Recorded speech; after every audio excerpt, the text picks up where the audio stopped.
appeal the decision by filing for a writ of certiorari with the Davidson County Chancery or Circuit Court.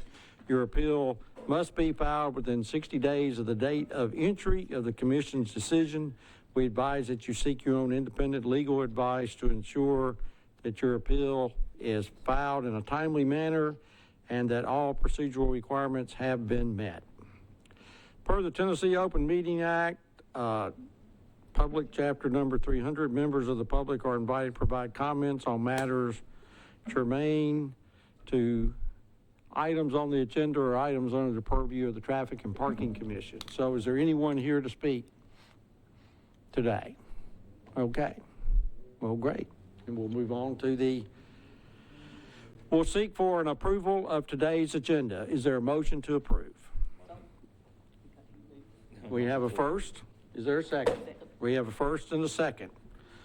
All in favor? Aye. It's been approved.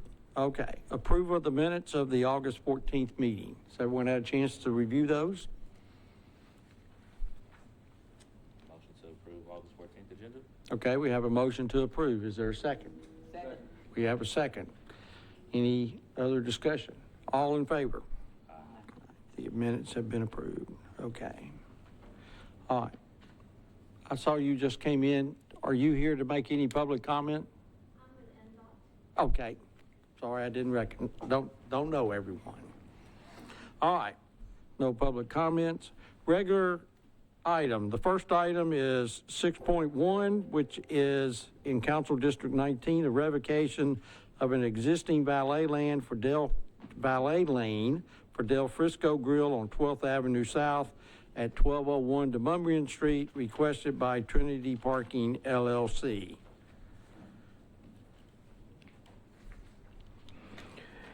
Chair Green, we have our parking staff that can comment on this. Okay. This is really a request for removal. Okay. That it's not in use currently. All right, thank you. Please speak. Thank you. Hello, sir. How are we doing? So yes, just as Mr. Freeze says, we're looking to take away the valet signage there that's currently in place and transition it over to paid parking, as the valet lane is not in use currently. It would become paid parking spaces, is that correct? Correct. Okay. Any questions, comments from commissioners? Is there a motion to approve this item? I'd like to make a motion to approve. We have a first. Is there a second? Second. We have a first and a second. Any further discussion? All in favor? Okay. The next item is an authorization for time-limited parking and loading zone on the west side of 4th Avenue North between Jefferson Street and Junior Gilliam Way, requested by NDOT. Back up again. Yes, sir. So if you look at the diagram there on the northwest corner, the Caroline Apartments, we're looking for assistance to help better utilize this as the space on the side of the building. So we're looking to do 1 hour turnover parking on the northwest corner in the center cutout. Change that into a loading zone from 8 to 6 p.m.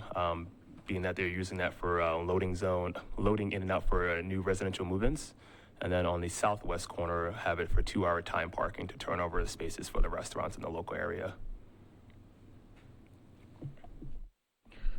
Any questions, comments from commissioners? Chairman Green. Yes. So if you go, Corby, if you click to the next slide, you can see a picture of this location. So you can see that this developer actually built in those parking bays in there. So it was stipulated at that time that there would be on-street parking associated with this. So it is not in any conflict with any of our bikeways or future plans for multimodal access lanes. Okay, that picture is helpful. Thank you. Any? Just a question, why the difference in times? I see you have like 1 hour in one section, 2 hours in another. Yeah, so for the northwest corner, right in front of you in this picture, they wanted to be able to utilize that to turn over the spaces for site tours for potential new residents, which only need about an hour. Okay. So, yes. Any other questions, comments? Is there? I have a question. Yes. Have they been notified of this change in Tom? Correct, yes. Marcus and I went out and did a site tour with him as well and spoke to the property management. Yeah. Okay. Is there a motion? We have a motion to approve. Is there a second? We have a second. Any further discussion? Okay, seeing none, all in favor? Aye. Any opposed? No, the motion passed. Next item is an authorization for a new valet lane for the alcove at 900 Church Street, requested by Metropolis. Are you here from Metropolis? Would you like to come forward and speak about this, please?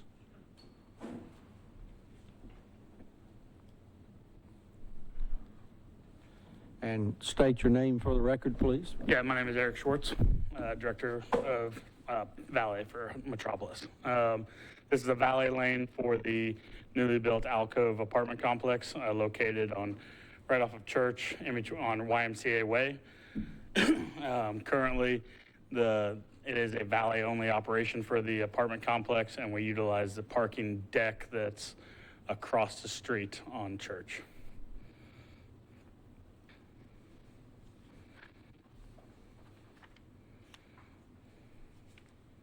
Any questions? Chairman, I think this Yes. next picture that you see on the Okay. screen is probably a best representation where you can see that it is built out for parking, Right. on-street parking on the curb Okay. line there. Yes. Do we have a recommendation from staff for this? Yes, our recommendation is to approve.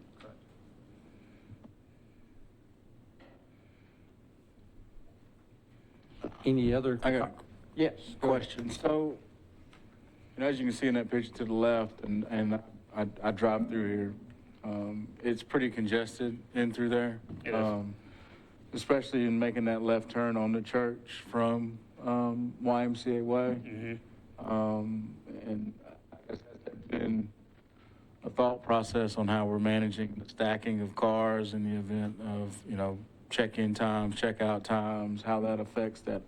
Because a block from there is, I'm forgetting the name of the street, but it's a main thoroughfare right there by the Rosa Parks, right? So that whole area with the construction and everything is pretty congested. So can you talk through kind of the plan there? Yeah, so what we've kind of implemented is, so it is an apartment complex, which is different from a hotel valet operation. So the rush hours are kind of the same as the peak traffic in downtown. So it's the pre-9 a.m., get their car and leave, and then also everyone coming back around 5 p.m.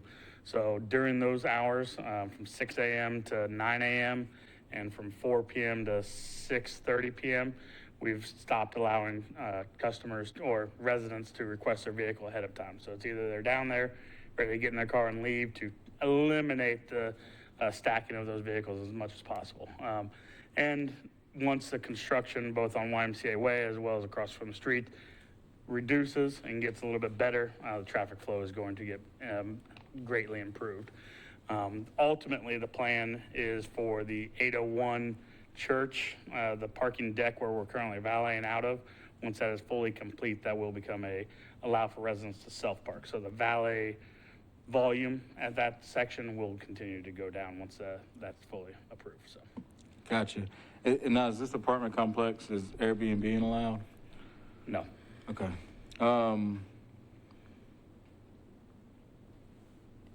So there's fixed hours or pretty scheduled times that they come in and out of there? Yeah, I'd say we've done some kind of numbers on it.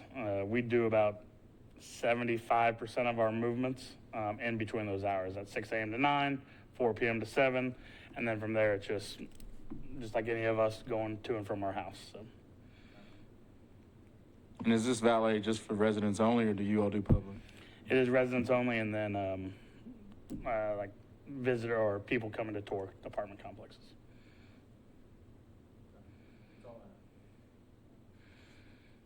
Any other comments, questions? Just had a question generally about the development as well. Is there any facilities to park bikes on the site or like in the garage? Nothing in the garage currently, but there are. If you go back, if you go back to that next slide there, you can see the bike like, Yeah, there's, park like, wreck. the thing is like 10 bike racks over there. Okay, any other comments, questions? Is there a motion to approve? Motion to approve? We have a first, is there a second? Second. We have a second. Any further discussion? Okay, seeing none, all in favor? Any opposed? None. Okay. All right, the next item, an authorization for a new passenger loading zone for 747 Fessler's Lane, Enos Reed Drive, requested by TAN Assets LLC. It's my understanding from staff that we're looking for an indefinite deferral on this item. That is correct. So we received notice today that they are requesting to defer indefinitely, and they will follow up and have a meeting directly with NDOT. Okay. All right, may we have a motion to defer indefinitely? Move to defer indefinitely. Okay, we have a first. Is there a second? We have a second. Any further discussion? All in favor? Any opposed? None. Okay. All right, the next item, moving right along, is Vision Zero update. Yes, Chairman Green. Yes. It's been a few meetings ago, there were some questions about Vision Zero and opportunity to actually learn about what's going on with that and just that engagement with Vision Zero efforts. And I think it would be very valuable for traffic and parking to understand what's going on, but also be able to share feedback. So we have Gwinnett here. Gwinnett is our Vision Zero coordinator. Okay. Apologize that you haven't met her before now. She's great. She's been with us for 3 months. 3 months. Actually, is it? It's 6. Oh, I'm Wow. sorry. 6 months. Whoa. Y'all Time are having flies. so much fun. That's the way my brain, time flies. All right. Anyway, I'll turn it over to Gwinnett to give us an update. Welcome. Is it Gwinnett? Yeah, it ends with T, Okay. T as in Tom, so Okay. Gwinnett. Gwinnett. Yes. Okay, thank you. Um, Welcome. Thank you. Good afternoon, commissioners. My name is Gwinnett, and I'm with NDOT as a Vision Zero coordinator, and I'll be presenting on Vision Zero program updates. Next slide. So first, about the crashes in the last 5 years. As you have noticed that the crashes have been going up since 2018 and even further since last 10 years. So there has been quite a bit of pedestrian fatalities, motorist fatalities, severe injuries, and some numbers I've highlighted here, which are pedestrian hit and runs.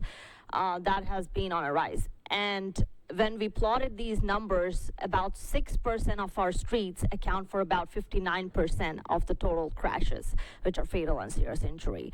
So that kind of tells us why we need Vision Zero in Nashville. So we created a Vision Zero implementation plan after a Vision Zero action plan, and Vision Zero was adopted by Mayor Cooper, and we are taking it further. So before this, a traditional approach was to, overall approach was to prevent roadway crashes. Now with Vision Zero, we are not preventing crashes, but we are ending fatal and serious injury crashes. So our guiding principles on that is creating safer streets, prioritizing equity, increased collaboration and transparency, promoting culture of safety, improving the data quality. Next slide, please. So we have 5 E's of Vision Zero that we have adopted through our implementation plan, and that's engineering, enforcement, evaluation, education, and encouragement. The engineering element of Vision Zero is our priority. And we have plotted all our crashes and have created a high injury network for Nashville. That's shown on the right side and it's also highlighted on our website.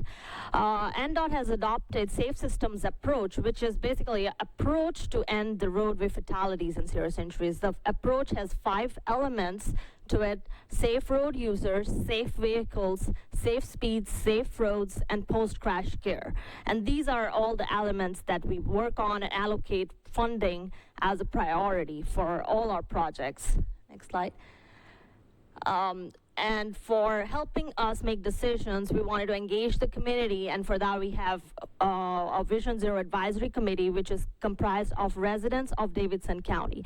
We hold monthly in-person meetings and more frequent subcommittee meetings. The 5 subcommittees in that is bicycle and pedestrian, planning and engineering, strategic planning, fatal crash investigation, and new member committee. This advisory committee helps us with all the decisions related to all our projects which are going on or planned for the future. Next slide, please. These are some of the projects and their status updates. These are the ones which are already complete or right now in construction phase, as starring Jefferson Street, DB Todd. Those are the first 5 are intersections and the rest are segments. And we have identified the deficiencies on those roadways or intersections and have done the quick bill and capital projects to improve these intersections and segments. These are on the complete or construction phase. The next slide will show the design phase, which is upcoming projects, and all these kind of show the projects which we have already identified. We are currently developing the designs for the improvements at these. These are all intersections. And as you can notice, some of them are pikes, which is our major high injury network roadway section. Pikes form our majority of that. 46% is owned by TDOT. Next slide is our segments of high injury network that that is in the evaluation phase of improvement that are coming up. After evaluation phase, we go into design phase, and then we go into the construction final phase. These projects are divided into quick builds, capital level, and transformative based on the elements of these projects. Next slide, please. So these are the engineering. Before this were the engineering projects. Now the evaluation component of our E's is basically advisory committee, fatal crash investigation team, implementation plan update, which we currently have, complete street design, asset management, bicycle and pedestrian counts, Vision Zero dashboard, project tracker, and Vision Zero report card. So these are how we are, these are for our performance evaluation and measurement. Next slide, please. The next component is education and encouragement efforts. Education and encouragement is one of the important components of Vision Zero. So we are building a comprehensive public engagement and education plan based on data. Strategic marketing is currently on the plan. Research, branding, messaging. So everything we can do to improve the communications with the society, with the residents, and then finally there is a grant-funded PSAs that are coming up in the next few weeks that is focused on bicycle and pedestrian safety. This grant was funded by Tennessee Highway Safety Office. And that will be complete in the next month. Next slide, please. Enforcement efforts, we collaborate with MNPD on automatic enforcement in school zones, which is one of the exceptions in our codes, to have this automatic speed enforcements in school zones, positive reinforcement strategies, targeted enforcement on high injury network, as most of our high injury network are also our high speed roadways.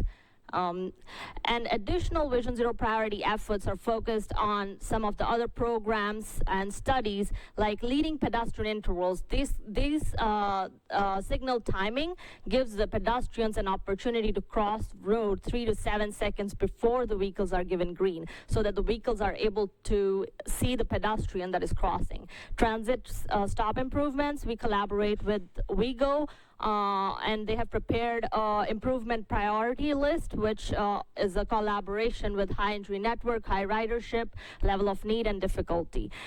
Pike speed studies, we are conducting the speed study on our pikes, as there is a need identified by the community and NDOT to reduce the speeds on our pikes. 8 corridors is what we are studying right now. School zone traffic calming is another one. And there are several programs, next slide please, which we are doing under Vision Zero and few of them are Safe Routes to School program, Tactical Urbanism program.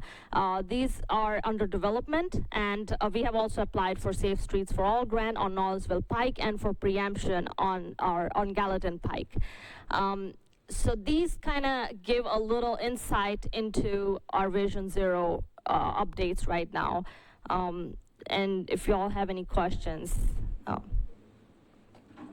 Thank you for the presentation. Very helpful. Commissioners. Thank you. This is really informative. I noticed that bicycle and pedestrian are combined in several of your planning points. How do you collaborate between those two groups?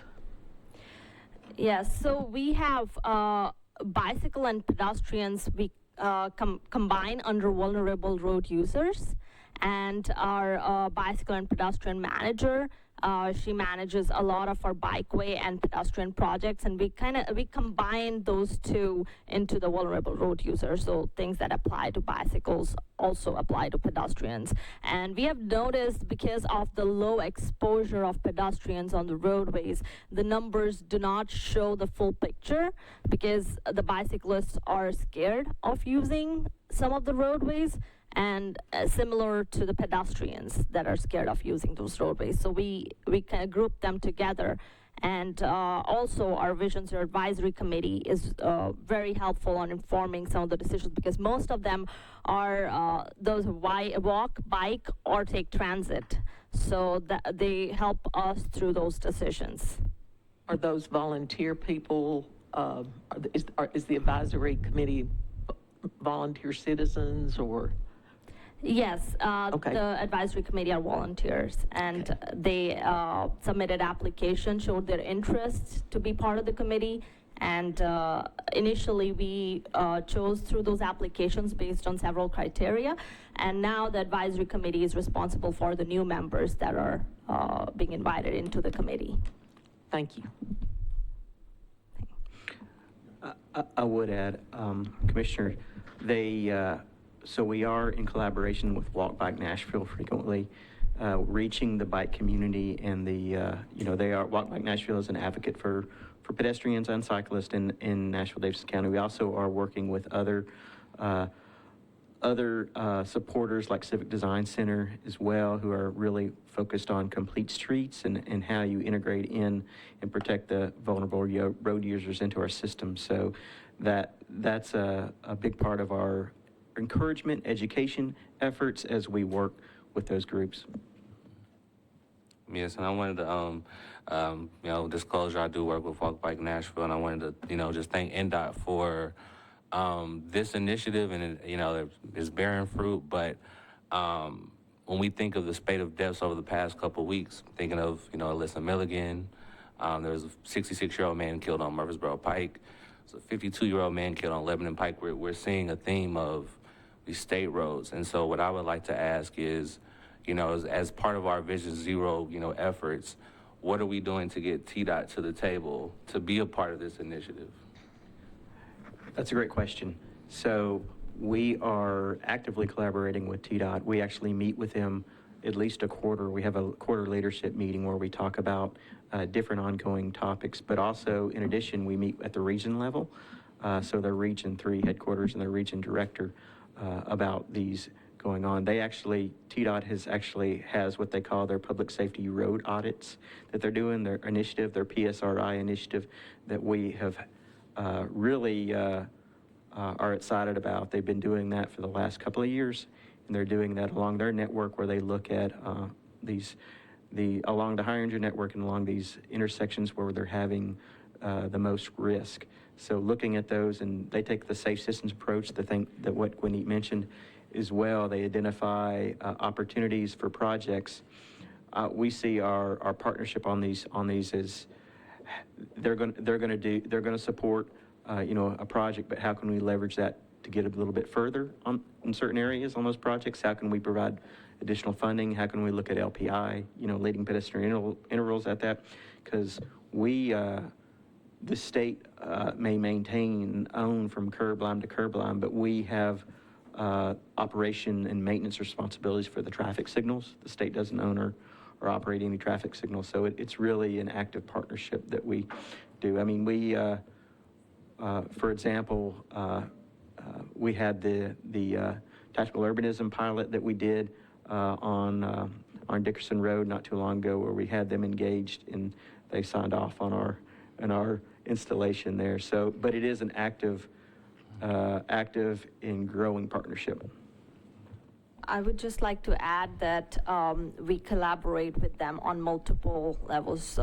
Beside quarterly, the staff also has monthly meetings and sometimes bi-weekly with the multimodal staff, their operations staff.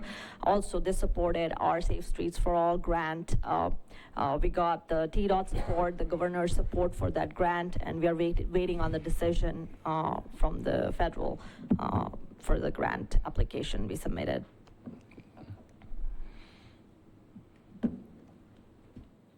I have a question. Are there any locations where you've implemented some Vision Zero type design where you can point to that you've got metrics that prove that it's working? Or where have your, or a success story, a particular success story, and what were the characteristics of it? Sure. So I showed in this slide, if you can move to the slides 3 or 4. But there are some completions with Vision Zero, and those were designed basically to help the pedestrians and other vulnerable road users, as we notice the trend of those vulnerable road users dying on those roadways. So those are our recent implementations. This one, yes. Yes, so these projects, including Jefferson, and most of them are intersections and segments, and most of them are quick builds, as Vision Zero has just recently been adopted, and we collected the data, and now we are in the implementation phase for the quick build projects. And most of them you see are quick build projects, and these are Gallatin and Artie, and if you can go on those intersections, the intersections has been improved with Vision Zero in mind to decrease the pedestrian and other fatalities. And so these are our first implementations, and we are now measuring the performance of Vision Zero updates on these intersections and segments. Chairman Green, I will say one thing. We have recently been awarded what is called a SMART grant project, where it actually is going to help us observe the performance of some of these by analyzing near miss. Opportunity. It's you know, when you deploy these, it's hard to know when you're doing good without having some of that near miss data when you're seeing actual that. I mean, we know when we collect the data when things are not going right or if they're, but it's always hard to capture that near miss data. So that's one of the things that we're trying to do with this SMART grant project. We're actually going to be using different technologies. LiDAR is an example of technology to actually use those to actually see the strategies that we're deploying, the mitigation safety strategies that we're deploying, and see what we encounter as far as improvements where we don't necessarily have a recorded incident, but we have a near miss or a situation that could lead to that. I would think near misses might be what I call a leading indicator that you have an issue, so you can get it resolved before you have a fatality. But I mean, I'm stating the obvious in a sense. So, yes, Director. Do you want to go first, Commissioner Wood? I just, showing my lack of knowledge, what is the one-level road? Did I understand you saying something? Did I misunderstand? Is it quick build?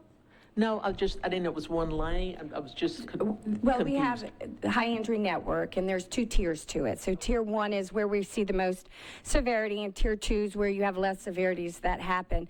But you had asked about where y'all could actually see something that was done and accomplished. I'd actually like to point out something that is really quite obvious is the improvement that was actually made, and it is posted up here at Jefferson Street and at 28th Avenue and BD Todd. We actually, on that particular one, there was a lane to make a right turn that kind of then rolled into the 2-lane street. That was actually taken and bumped out. and brought all the way out. Bricks were brought in to stay with the historical nature of Fisk University, that's right there. But what that did is that actually decreased the amount of time it takes for the pedestrian to cross, because instead of having 4 lanes, there's now 3 lanes, lane in one each direction, and the what I like to call the suicide lane in the middle. And then it has a leading pedestrian interval on it, so the pedestrian gets to go first and then go, because from that being, which was a tier 2 street, it was on our high entry network, but we there partnered with WeGo. That's one of our success stories. We've actually done this at 35 total bus stops today, and we're still collaborating with WeGo, but we've got 35 done, where we look at how we can do improvements that fall in under Vision Zero and improve the experience at the bus stop, as well as the walkability to the bus stop, away or across the street, whatever it is. So we're working very closely with our partner agencies on those improvements, but the one that's posted up there, I think that's one that kind of like hits you in the face. The quick builds, some people don't necessarily always notice because it's changes in the markings on the street or new signage, and they don't always pick up on that, but that's like a major construction project that we went through.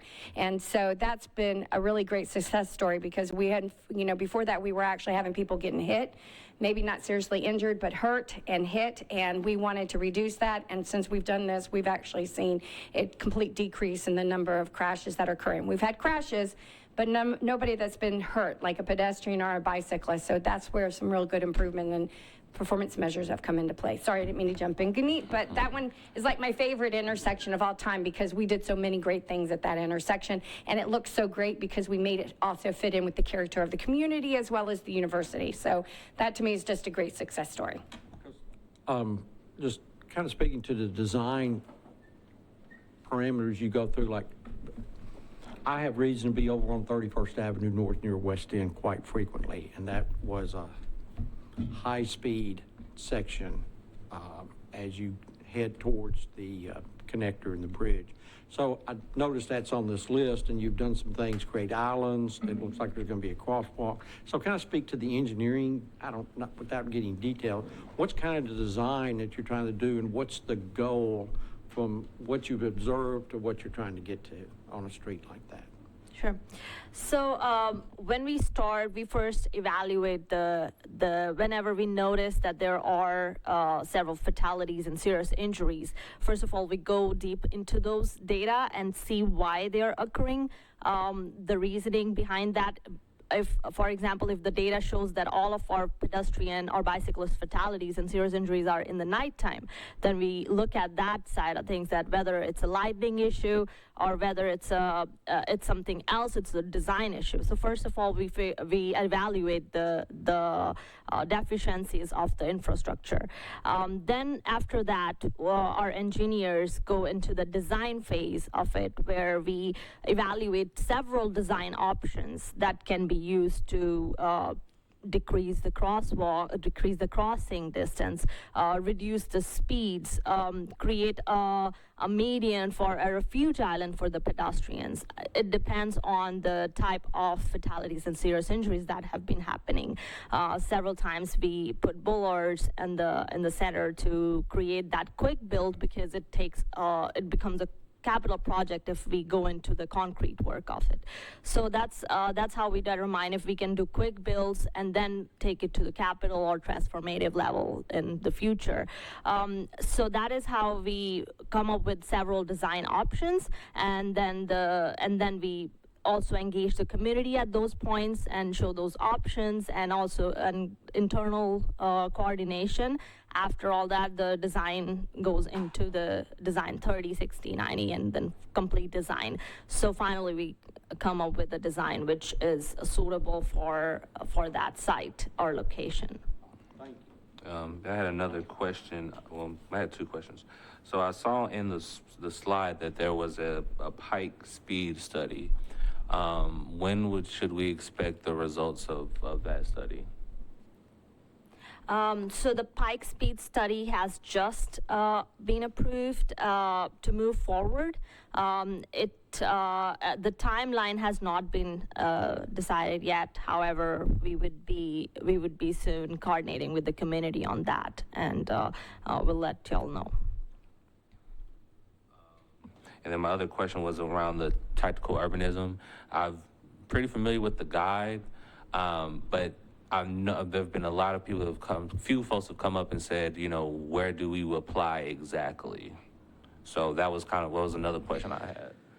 So we are actually going to be posting online some additional guidance and applications. You can actually apply now, but we have that website on, but we're going to be putting additional guidance online too. There's a manual that we're going to put out that provides a guideline of the process, but also more details into design standards that we will ask for them to meet when they are doing a tactical urbanism design. So that will be all outlined in the Tactical Urbanism Design Manual. Additionally, I will say there's going to be an opportunity for the public. There's actually funding that's going to be available for them to apply for tactical urbanism grants to move forward with. So that's another opportunity that will be coming up this fall. Well, let's call it winter. Okay. Because the dollars will not be available until January. Any other comments from commissioners? So this has been very helpful to get this update that we've been requesting, and we'll look forward to obtaining additional information as you roll things out. And it's great to have someone dedicated every day to making the road safer. That's a big improvement over where we've been. Huge improvement. So. Yes, we have, our whole department has been dedicated to Vision Zero by our director. And also we are a team of 3 fully dedicated to Vision Zero projects, 2 engineers, one of them is a Vision Zero manager and the Vision Zero coordinator. All right, well, thank you very much. Let's see, next month we'll be back at our usual location at the Fulton campus, Howard School Building, Sunny West Conference Room. So, does anyone else have anything to add for the good of the group? Yes. So, I wanted to just refresh on the vending parameters and rules. I know we had some things that we passed and pushed through. Refresh my memory on if that was just for Broadway or did that expand into other, let me give some context. We had some friends in town this weekend, and down by Margaritaville, KVB, right there at that corner, there were a few vendors there that were pretty aggressive. They had some signage in the right of way by a fire hydrant and sidewalk on the corner, and it was something for me that just at dinner they brought up. It was kind of the first thing based on their experience in Nashville this weekend. And, I mentioned to them that, Nashville's a lot better than that. It's a lot bigger than this. But, it was obvious something that was memorable to them. They were leaving town today, and it wasn't really something they needed to leave town with based on the other experiences that they had. So the specific intersection was John Lewis Way and KVB, right there at the corner of AC Marriott. But if we can take a look at that corner, and I would just like to better understand where those parameters fall. They were in the restricted zone for sure. If they were in that.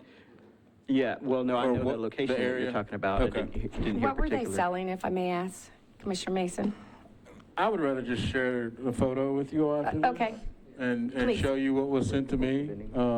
It was just ironic they brought it up, and then No, it turned out I'm on this commission, and it was full circle in what No, we've been and- through, and it was really kind of. And we really do appreciate it. I will say for any of our neighbors that are out there, if they're down with guests on Broadway, and they see something like that, is the best thing to do is to actually either call Hub or put it in Hub Nashville, and then that gets directed down to the precinct, and they'll send it over to our enforcement folks, and they'll go enforce it. So we do have enforcement that's constantly going around. These guys move around. I was down there, not this weekend, but the weekend, well, that's not true, I was down there on Saturday, but the weekend before, I was literally down every day because I had guests in town as well. And I mean, I must have talked to the same person 3 days in a row to finally, I said, if I see you one more time, I'm going to have the police arrest you. And I'm going to confiscate everything you have, which is what the well, I can't arrest, but I can confiscate and then actually escort him out. So at this point, he's got 3 violations that we actually made sure he got written up on. So there are a few folks that think we're kidding. It's much better than it was, but there's always 1 or 2 that feel like they can be a little sneaky. And now with the noise ordinance that went into effect on the 8th, which was on Friday, we are now able to get the drummer boys, the young bucket boys out because they're amplifying pretty loud. You can't even talk when you're near them, so it's pretty loud. We're trying to get them hooked up because I think it's TSU has offered a scholarship for them to actually go get training in music. So it's either TSU or Frisk. I can't remember, but one of those, the police department actually went and talked to him and said, hey, we want you to come see these young men. They're really quite talented. They're doing a really good job. And so they've actually offered them some type of program where they can actually learn a true musical skill. So we're trying to elevate them in a different direction without just saying, I'm sorry, you got to leave. So that went into effect on Friday evening. So we're working on that as well as enforcing the noise ordinance. So I appreciate that because the noise was the second thing, that them staying downtown in the convention center, it was something that was troubling. But, you know, I just appreciate the attention to detail and the proactiveness with that. But Nashville has a lot more to offer, and wanted our guests and our visitors to leave here with not a bad sense of the area. Commissioner, that was a thank you for bringing that up. And I did have our team over here pull up the map, the current map that's in place there of the restricted area. You see in red the restricted zone for vending out there, so you can find that on the website. So that shows the restricted area in relation to the downtown, the TTC. So that's what we currently have restricted. And KVB at that Margaritaville location is on this list.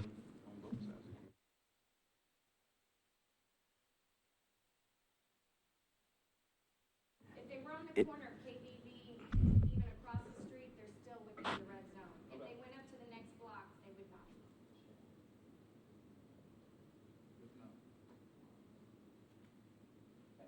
Does any other commissioner have any other item to share? I just wanted to just reiterate the fatality that's happened over the past couple weeks. And I just want to thank NDOT for continuing to make this front of mind. I think we need to continue these conversations and get to action so we can actually see, get to that, true vision zero, not in 2050, but in 2030. Just, Mr. Chairman, can we, when it's convenient, get a copy of this, the Vision Zero? Yes. Great, thank you. That'd be great. You could please send to all We'll the send that to you. commissioners, please. Absolutely. Okay. All right. Okay. Is there anything else? I'll make a motion to adjourn, sir. We have a motion to adjourn. All in favor? Aye. We are adjourned. Thank you. Thank you, everyone. Thank you. Is that a new record?